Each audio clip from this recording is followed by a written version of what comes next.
too soon. Let me start the my intro.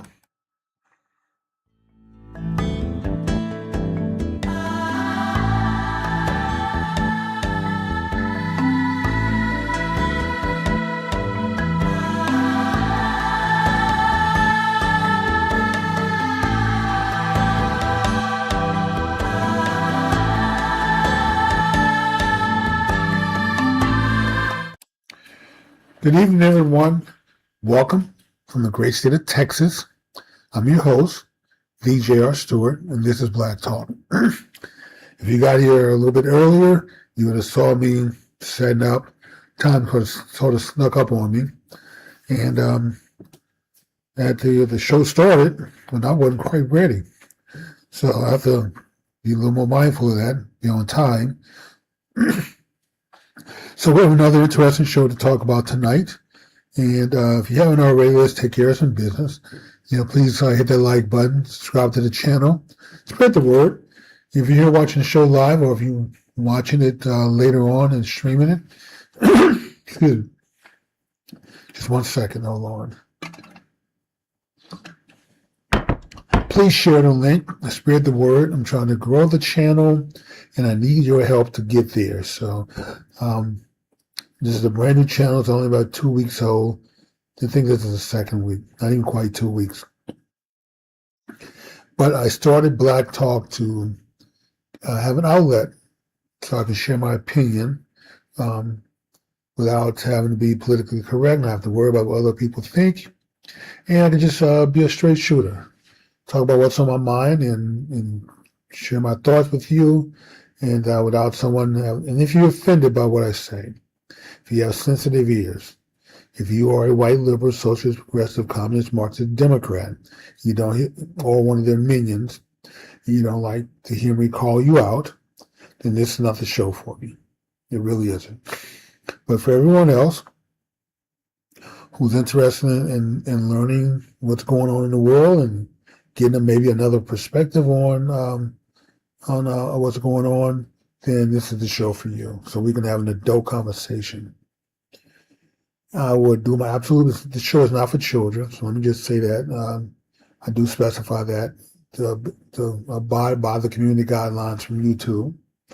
Yeah, this show is not for children. It's for grown folks. This is grown talk. And even though the title says Black Talk, is not for black people. I want you to think, it's just, he's catering to a black conversation. To some degree, I do talk about some black issues, I do talk about African, which we're going to talk about tonight. But I call it Black Talk not because I'm black, which I am.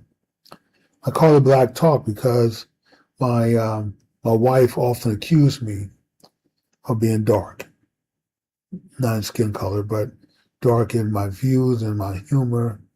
And so after thinking about it, I was like, well, maybe I am. And you can't get any darker than black. So I purposely use this outlet to vent and get things off my chest and say what I want without having to worry about offending anyone. So this is probably going to be the blackest or the darkest talk you're going to hear from me. So that's why it's called Black Talk, not because I'm a black person and it's for black people. It's just that it's not politically correct. I don't try to be considerate towards others. I don't think about what impact it's going to have on the sensitive ears out there, on those who need a safe space or need Play-Doh, need to ball up in a corner because the ears heard some truth that they can't handle. If that's the case, don't waste your time filing complaints against me on YouTube. I would just say, don't watch the show. Listen to something else. Okay, before we get into our conversation on Pan-Africanism, and let's talk a little bit, this is how we start the show off, about what's going on in the news. And of course, the latest news topic is still the folks in Minnesota. They suck all the air out of the news cycle. I mean, they are dominating the news cycle every night, every day. Minnesota this, Minnesota that. If it's not the fraud that we're discovering, then it's a shooting. Alex Petty, I think his name is Petty or Purdy, Petty, I think it's his name. Alex, I'm just going to call him AP. I'm not good with names. I'm a numbers guy. I'm an engineer, architect type, but I've always been terrible with names. AP, more video is coming out now that shows that he wasn't just casually walking down the street and got tackled by ICE and then shot by 2 ICE agents. And people have been making a point to say that he had a concealed carry permit. So he was legally able to carry a gun. He was well within his right to. Actually, he wasn't. You see, because we've caught AP on tape kicking out the tail lights of an ICE vehicle. Destruction of federal property is a felony.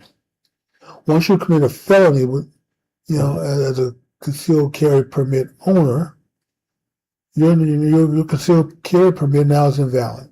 He committed a felony.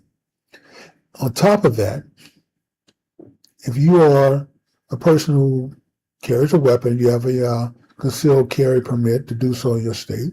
Some states don't require you to have one, but if you do, I guess Minnesota does. One of the first things they teach you in class, when you take the exam, is that you have to self-identify. When you're around law enforcement officers, you have to tell them, first thing out of your mouth, before you say hello, before you say hi, officer, before you say, hey, my name is JR and I'm a Gemini, you start the conversation off with, hello, officer, just want to let you know that I have a concealed carry permit. Now, they may try to trap you and say, well, are you carrying a weapon on you? Where's the weapon?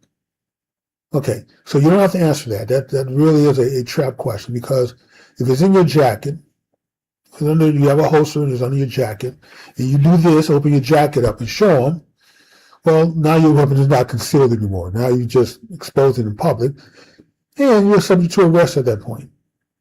Or if your holster is not a proper holster. Believe it or not all holsters are created equal, and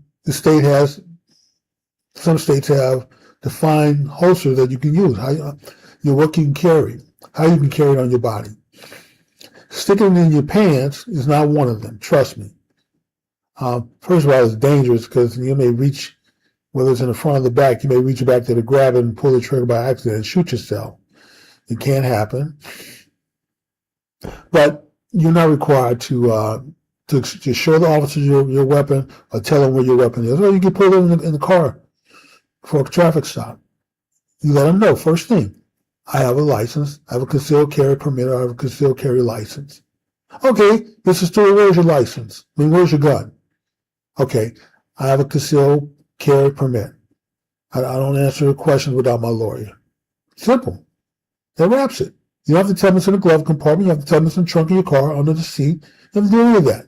All you have to do is tell them up front that you have a concealed carry permit. And the reason we do that, the reason that's important, is because you don't want to interact with law enforcement and then have them discover that you have a weapon. It becomes dangerous. And you certainly don't want to resist arrest where you're fighting with officers with a weapon on your body. You're just asking to be shot. The fact that they're trying to get the weapon off of you, that's their bravery. Certainly, they'll be well within their right to unholster their weapons at that point. They probably shouldn't have shot him at point blank. They probably could have handled that a little differently. And my wife does a lot of work with the local police department here, and she made a good point that they probably should have unholstered their weapons, stepped away, and gave them a chance to put your hands up, lace your fingers behind your head, while we get on your knees, turn around so we can handcuff you, secure you, separate you from the weapon, and then we could talk. If you do have a valid license, concealed carry permit, then most likely probably would have let him go, gave him his weapon, but showing up at a scene where it's volatile. You protests going. This is a high tension area. Another reason you don't carry a weapon with 2 magazines in that area. And whatever ICE were doing with this lady, trying to detain her. Don't interfere with that, because at the moment you interfere with it, once again, now you create another felony. Even if you had a valid concealed carry permit at that point, you just invalidated it. Just in that one action of stepping in, trying to defend this lady from ICE, you now invalidated your permit. And once again, now you're subject to arrest because you were carrying a weapon without permission. So there's all kind of violations done here. You should have known better. Wasn't even good common sense. But this is what happens. That political party, man, I'm telling you, it makes people stupid. It causes people to be stupid. Be smart. People out there in sub-zero temperatures protesting, fighting for illegals who broke the law, for people who frauded the government out of thousands of millions, billions of dollars, not even thousands, not even millions, billions of dollars. And we learn about more fraud every day. And they're still out there protesting, claiming they don't want to break up families. That's just what ICE is doing. You know what? If I break the law and the police come and pick me up, take me to jail, they don't care about breaking up my family. Nobody's going to be out there protesting that, hey, you're breaking up families by arresting criminals. No one's crying about the drug dealer who gets arrested, the bank robber, the kidnapper. But in Minnesota, if you sexually assault kids, sell drugs, fraud, do whatever you want to do. Some of these folks are for murder, have warrants out for murder and arrest warrants for murder, and you still out there defending them? Yeah, it's not because they love Somalians. Like I told you before on this show, Somalians are grifters. Everybody's in on the grift. Everybody, that whole state is one big fraudulent state. You take the grift out of it, you take all the fraud out of it, that state will dry up. They know it. The folks who run that state know it. This is why they allow the grifting to go on, as long as you spread the money around. Don't be greedy and put it all in your pocket. Try to keep it to yourself. You spread it around, share it with the rest of us, and we'll look the other way. So anyway, let's talk about this whole Pan-African movement. Pan-Africanism, as they call it. The diaspora, they're speaking up. They want to unite Africa. And, you know, and here's the funny thing I find interesting when I talk to these people. I have a couple of them on my show, which I never have another show called Black Man Speak, which airs every Wednesday at 8 p.m. Central Time. I have a liberal and I have a socialist communist on the show. And they both, you know, pro-Africa, Pan-Africanism. And so if I make a statement like, okay, Africans are poor, or Africans don't accept black people in America as their brothers and sisters, the first thing out of their mouth is, well, Jimmy, Africa is not a monolith. It's diverse. It's a mosaic. Really? Okay. But then if I say, well, you know, Africans are very tribal. They don't believe in the nation state. They identify with their tribe first. They have different cultures, different customs, different tribes, different languages.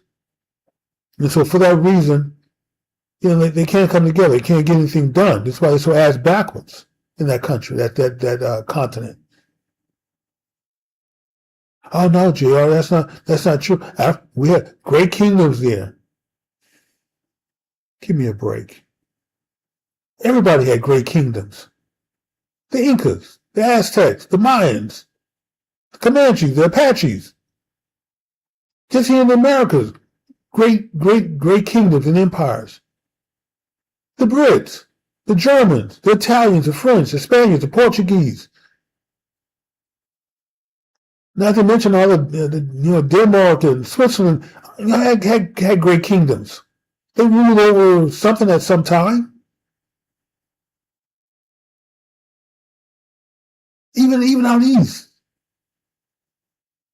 the Persian Empire, in the Middle East, the Greeks, the Spartans, the Sumerians, China, Japan, the Philippines, Korea. Great kingdoms existed all over the world at one time or another. Mention that somehow there are a few great kingdoms on that. So what? Not unique. But they say it because it's a setup, because they want to blame America for everything. Oh, you watch a show, which we're going to change the format a little bit. I'm going to, as the show owner, I have to put my foot down, and I've had just about enough of the anti-American speech on the show for the last 2 months since we brought on Uncle Asar, a socialist communist. So that's getting ready to change. And but they say, oh well, Africa, they had these great kingdoms.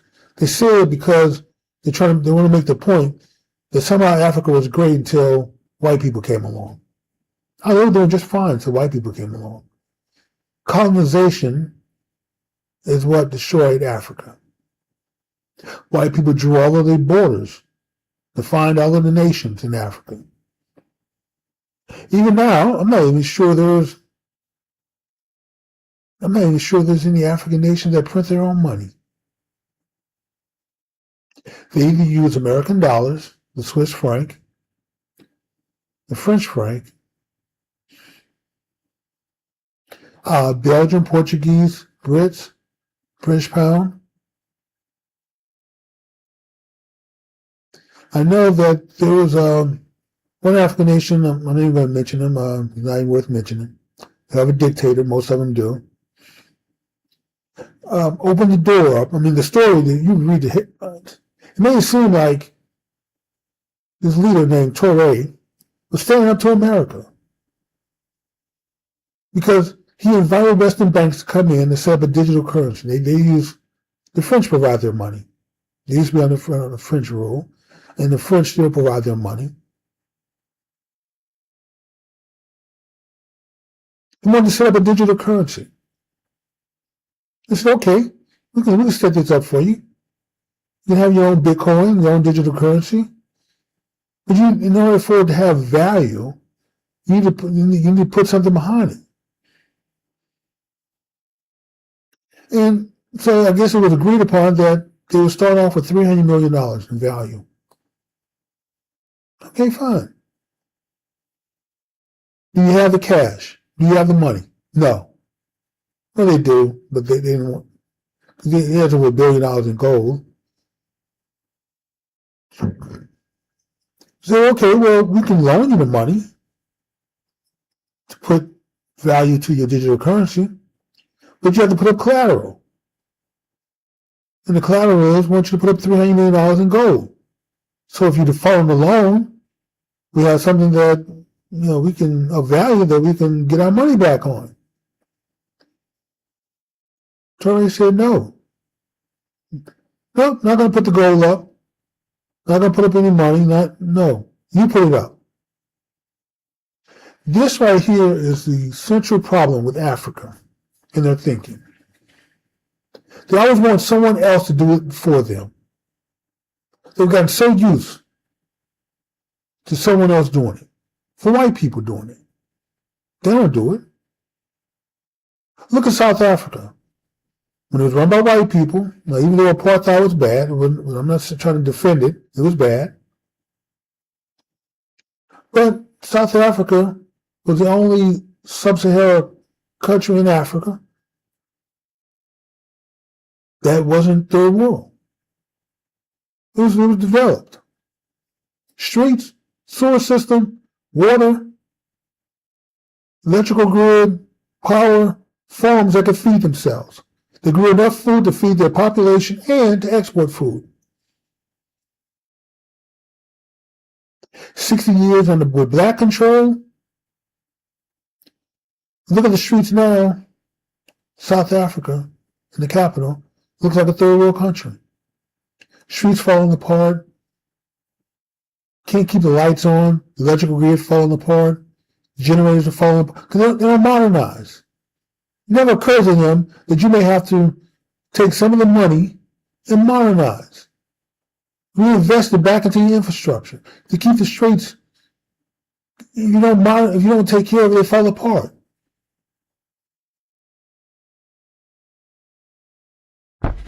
The farms.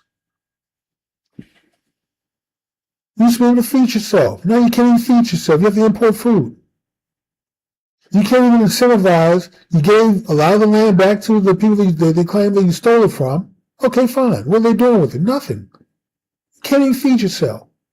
Nigeria is the same way. The largest, the richest country in Africa. So that's what they claim. Not me. I don't know it.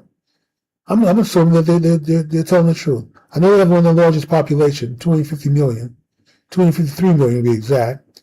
It was 60 million just 60 years ago. It grew 400% in 60 years.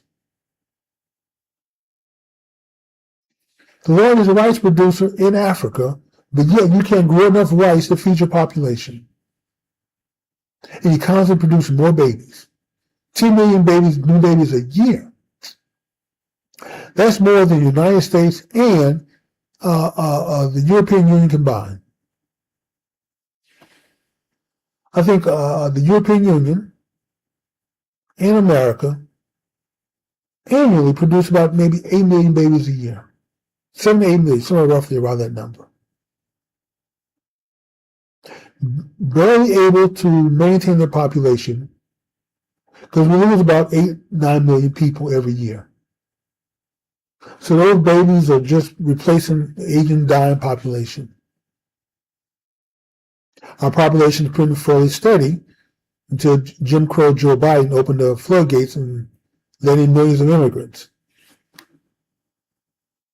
But the population of Europe has relatively been the same until they opened their floodgates in and let a lot of Africans in and Muslims in from the Middle East. But Nigeria doesn't have that problem. Africa doesn't have that problem. Population of Africa has doubled in 60 years. Went from about 750, 800 million people 60 years ago to 1.5 billion today. A continent that can't feed itself. You can't incentivize farmers to grow enough food to feed your population. But somehow you want to convince me that this is the foundation for great society. It's not. And it's not like on the continent of Africa they don't have the land to do it. They have the best land in the world for growing. Sub-Saharan Africa, which is most, I know the Sahara Desert is in the northern part of Africa, but everything south of that, is great growing land. They have the soil, they have the temperature, you're at the equator, you get sunlight year round. You have rivers, lakes, you have the water. You have the perfect conditions to grow food, to raise food. Clear the land and start farming. Won't do it. Why? Because the individual he or she doesn't care. They can just sit around and claim they're starving. The kids are going to starve. And guess what? The America and the West and the Europeans will send aid, will send food. America spends $12.7 billion as of last year, 2025 budget, on Africa in aid. That's cash. That's not to include the money we spend on medicines, the millions of tons of rice that we send there, grains and flour. Not just us, and Europeans, throw in cash also. The Asians don't give money, but they do discount the food. They ship a lot of rice to Africa at a discount. That's their contribution. Without the world subsidizing Africa to feed them, they starve to death. Without the West providing medicine, malaria, Ebola, all the other diseases we try to eradicate in Africa. Those Americans that are on the ground vaccinating kids, treating them. When you see the mercy ships parked off the coast providing surgeries to Africans in the line of people lined up to get a surgeon, a miles long, Americans. I'm not sure if the Europeans have the equivalent of a mercy ship. I'm sure they do. They send medical folks there, also medical supplies. And outside of government action, you have charities from the West who go to Africa, who distribute food, medicine. They raise money, billions more dollars than what the federal government kicks in from the public. Those commercials showing the African kids with flies in their face are very effective at night. If you just send us $25, little Bobo here can eat for a year.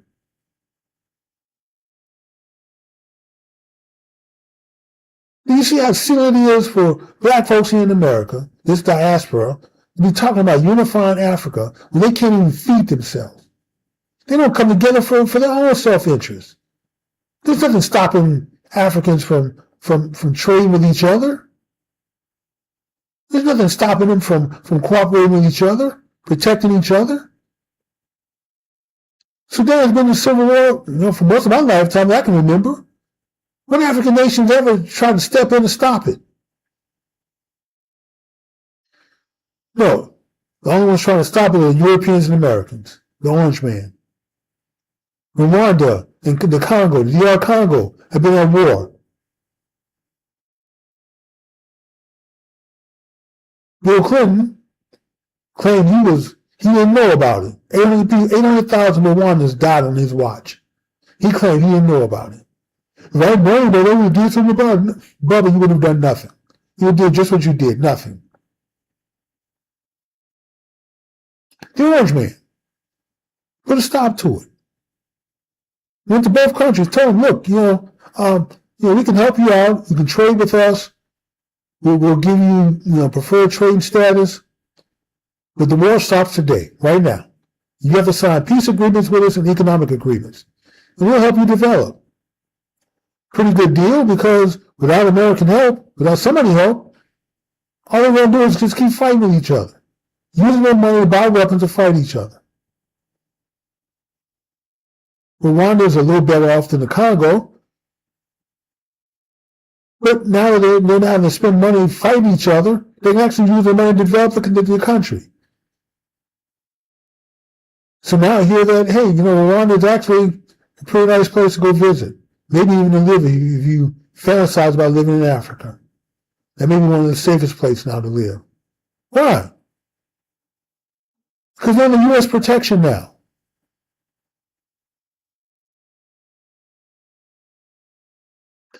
I mentioned this on my show, Black Men Speak, and my two co-hosts look at me like I'm crazy. No, JR, we can't outsource the security of Africa. Africa got to be able to defend themselves. Defend against who? Against whom? I'm sorry.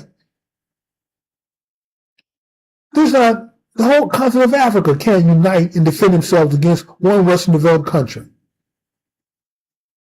They can't defend themselves against the United States. They couldn't defend themselves against NATO. Hell, you couldn't even take Germany. Or even take a country with a small army like Switzerland, Finland, Denmark. They couldn't defend themselves against those countries. So give up this silliness about you needing to buy weapons and guns to defend you. No, the weapons and guns are so you could take over. Maintain control. Get your little militia together, pull a coup, and now you're the new leader of the country. Don't push back. Power changes hands like this all the time, and people just go along with it. It's like, okay, well, Colonel so-and-so over here was our leader yesterday. One of the generals took him out. Now the general's in charge. Oh well, I'm going to work and sip my coffee, read the newspaper. It's business as usual. If Africa wanted to unite and come together into one Africa, they would just do it. No one's stopping them. All this, well, America keeps America's not assassinating the African leaders. We don't care. There's not enough vested interest in Africa for us to go over and assassinate anybody. We don't care. What difference does it make? If we do business with dictator A, we can do business with dictator B. To us, we're both dictators. What difference does it make? We call him the bear with a dictator and he gets deposed or killed or assassinated. We don't care. We make that same deal with the next dictator that comes up. We don't have to assassinate anyone. We don't have to overthrow any government. And there are some governments that we don't like Iran. But even there, we're not assassinating the Ayatollah. We may fund some opposition groups. I think we have some ships parked off the Gulf of Iran, in case we need to strike. We don't like we don't like the Kim Jong-il, North Korea. We're not assassinating them. We don't like what Putin is doing with the Ukrainians, but we're not assassinating them. Or even China. We're like, yeah, we're all saying, but in Africa, if we don't like you, we'll assassinate you. It's just stupidity at its finest. Or worse. I don't know if stupidity can be fine, but you guys get the gist of what I'm saying. Africa, there is no united Africa. They'll never unite. They never cooperate with each other. That's just their nature. Even within a country. I use Nigeria all the time. And Gabon. Gabon is a good example. 8 million people, the size of Switzerland. Except Switzerland has a GDP of $300-400 billion. Gabon has a GDP of 800 million. In the country, there are 40 different tribes there. 40. They speak 40 different languages. 40 different customs. In America, we have English, some Spanish, some broken Tex-Mex, English, Spanish combination, but English now is our official language. We have 12 dialects in America. 13 if you count Ebonics. Not all languages do. So 12, 13 dialects. But regardless of which dialect you speak, we understand each other. At least enough where we can get things done. But if you speak 40 different languages in a country that small, how do you get anything done? Nigeria has over 400 tribes. I don't know how many official languages they have, but I know it's not one. They haven't united around one language. In fact, I just saw a study this last week, speaking of languages in Africa. The concern was that Africans are giving up their native languages. That more Africans speak English and French than their own native language. That the young people, Generation Z, Generation Y, Z, whatever, Generation Alpha, whatever the youngest generation is, are no longer trying to learn their native languages. Instead, they rather learn French or English.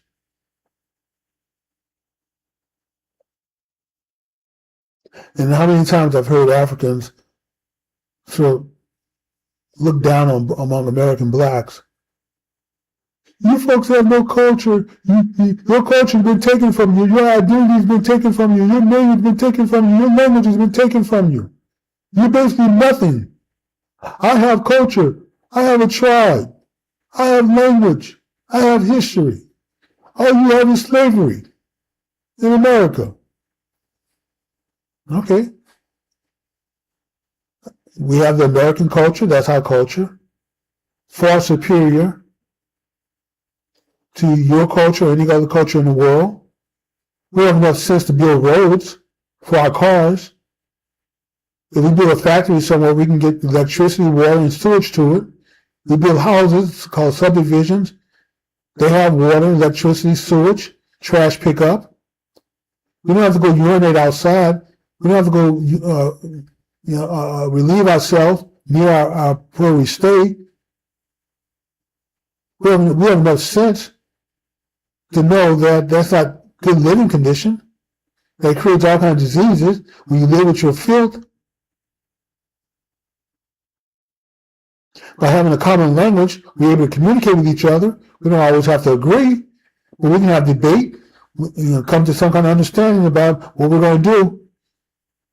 And you may not like it, or you may be on the winning side or the losing side, but at least you're on the side that understands what's going on.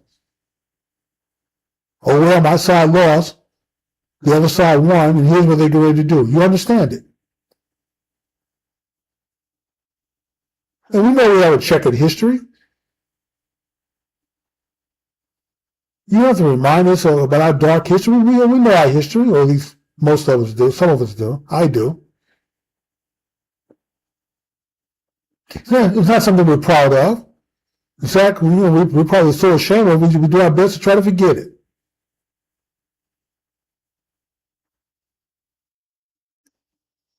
But that's what it is to be an American. We're still proud. Wherever we go in the world, we are Americans. We're not North Americans, like the Latinos would say. El Norte America, Americana. No, we're not North Americana, we're just Americans. I don't know what Central and South America call themselves. In America, when I say America, we're not representing the whole hemisphere of America, North, South, and Central. No, we're talking about the United States of America. That's what we're proud of. We're Americans. Before we are Texans, before we are Dallas, sites, if you go abroad, where are you from? I'm an American. We don't even give thought to the fact that when a person says that they're American, that could be Central America, it could be South America.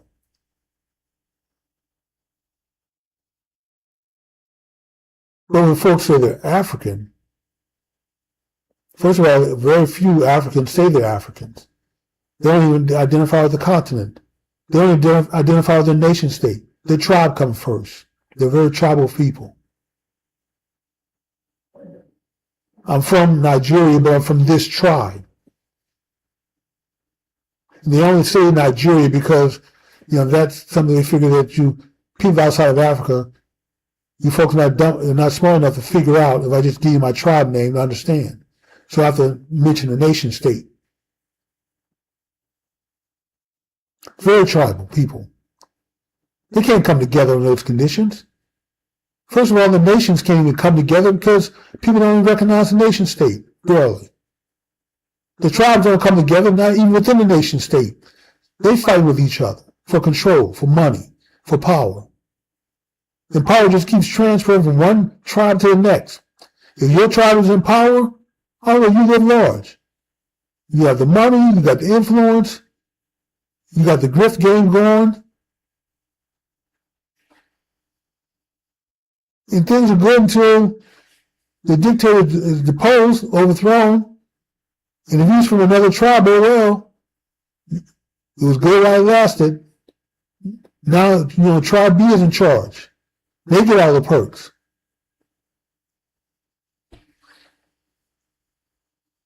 So this is why Pan-Africanism, this whole thought of one Africa, is a joke.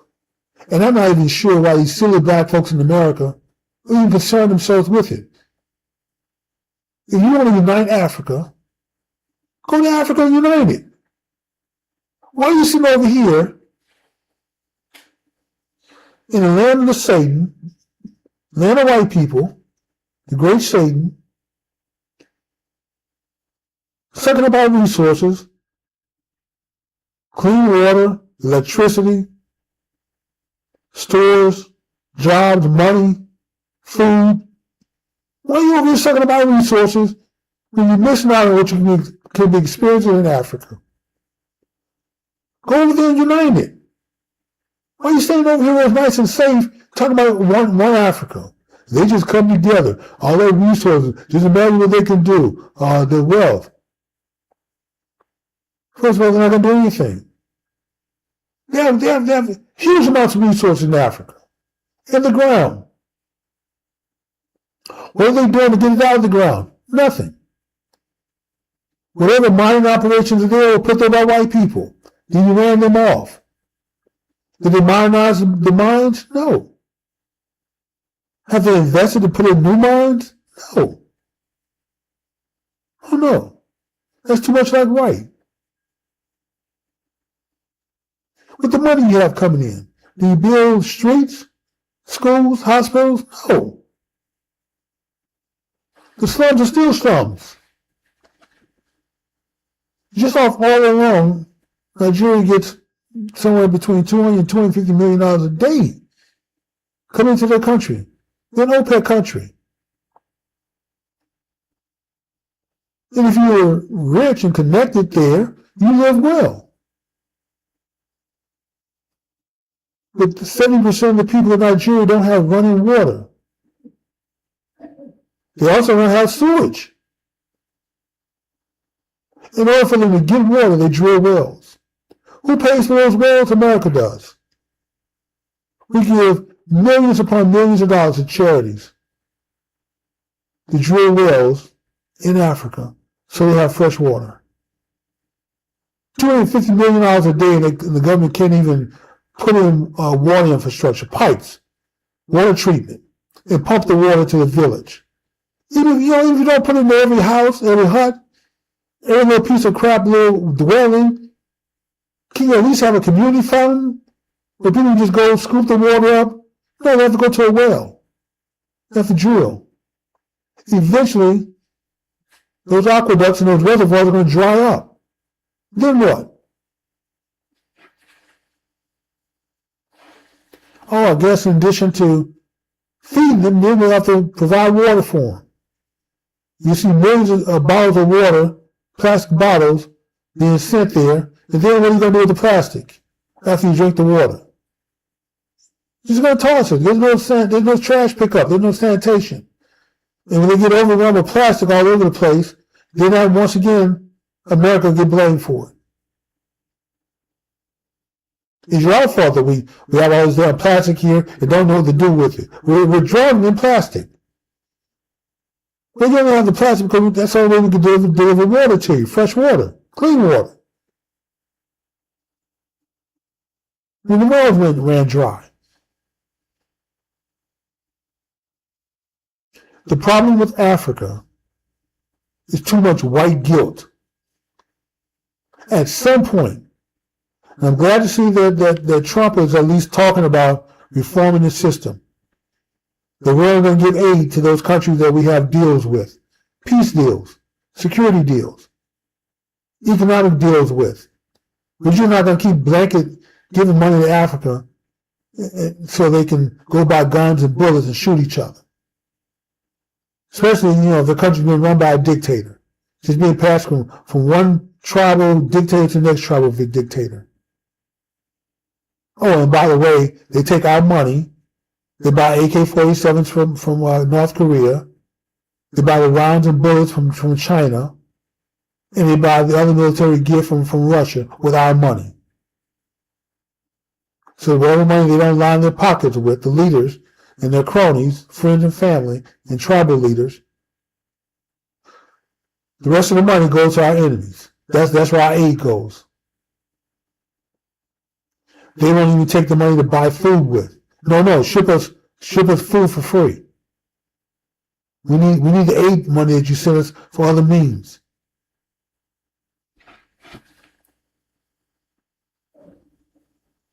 So I'll be delighted if the Orange Man does change that whole system, because there's no accountability, no personal responsibility in Africa. That's a general statement. And yeah, Africa's not a monolith. Okay, I'm not trying to hear that anymore. Not trying to hear it. Don't care. Monolith, diverse, mosaic. You can call it whatever you want. The people in Africa, for the most part, there's no accountability. There's no personal responsibility. In that same article that I was reading about the language, the article really wasn't about the upcoming generation not speaking the native language. That wasn't what the article was about. The article was about the fact that 30%, they believe up to 30% of the children in Africa who have parents in the household, mother and father, that as much as 30% of them are not genetically connected to the father. You're talking about a whole new meaning to mama's baby, daddy maybe. 30%. That's what the article is really about. That African men step out and cheat on their wives, have affairs. That's common. That's part of their culture. That's not even a negative. That the women that are just baby factories, it's expected of you for the tribe, survival of the tribe, that you have to have babies. The tribe has to grow. Because if you don't have babies, then the tribe will shrink and die. So you're expected to have babies. And they don't even particularly care that the baby is not from your husband. Just the fact you have a baby. If 1 out of 3 children are fathered by someone other than your husband, that's a lot of stepping out. But that's their culture. They think they're superior to us because they claim that we have no culture.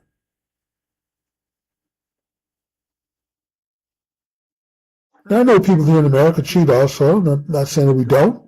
Husbands and wives. And who knows? Maybe we start doing DNA tests like they're doing in Tennessee, I believe. Made that mandatory across the board throughout the land for children. We may discover that maybe 30% of our kids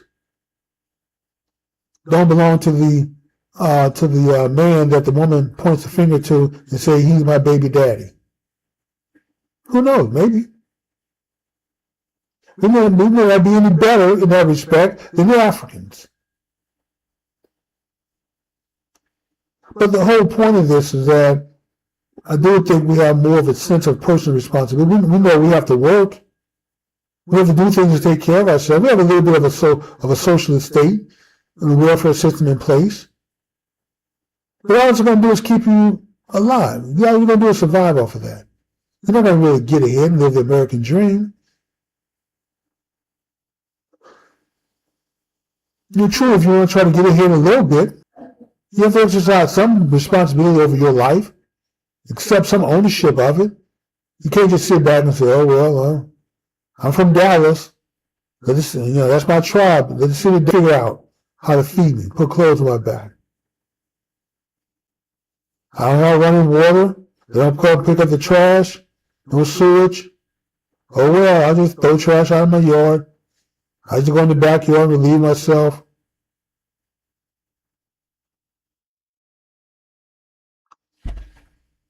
We have enough sense to know that we don't want to live that way.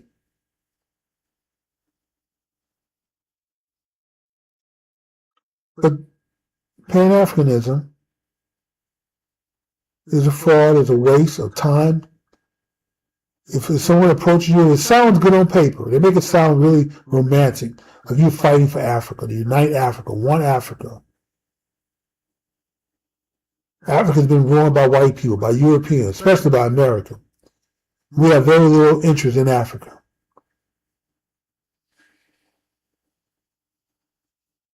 You can't say that, oh, well, JR, America needs oil. Yes, we do.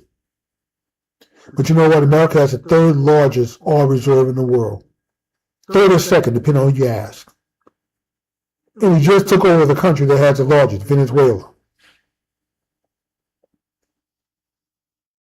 The orange man's already told them that, hey, first 50 million barrels we're going to confiscate to pay for repairs and upkeep. We're going to modernize the oil fields. We're going to fix your country up. We're going to split the oil revenue after we take enough of the oil initially in order to modernize it. Then after that, we'll split the profits. Gangster move. So we don't have to go over there and deal with dictators in Africa for over oil. We have plenty of oil. Venezuela has plenty of oil that we went out of control. There may be some other countries in South America, Colombia, Brazil. If you have oil down there, you best keep it undiscovered. Because the orange man may come down there and decide to take your oil fields also. That's a little bit of a joke, but there's some truth in every joke.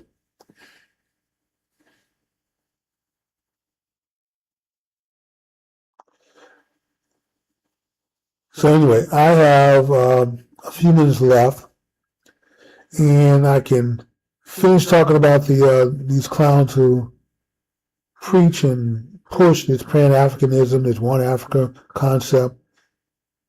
They push it, but they don't want to live in Africa. They stay here, enjoying the comforts of America, while they complain about America being evil. What a joke. I call it like I see it. I'm not trying to go to Africa and live. I don't mind visiting. I go to Egypt and see the pyramids. Maybe go to Ethiopia, Kenya to see the safaris in the Nile. Maybe Sudan if it's safe. I know they're still having a civil war, but they have some pyramids also. I go visit some of the northern regions of Africa. Maybe the coastal areas.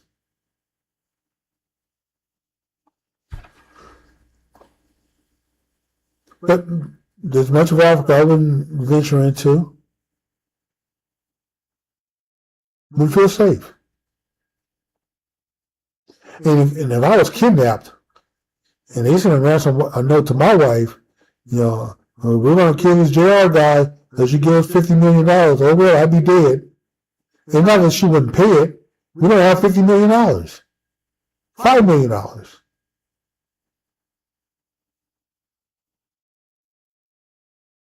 And plus, I would tell her whatever money we did have not to pay it anyway. Because if I was stupid enough to go to Africa, then I deserve what I get. Don't pay the ransom. You're going to be a widower. You're going to need that money to get on with your life. So whether you pay it or not, I'm probably already dead.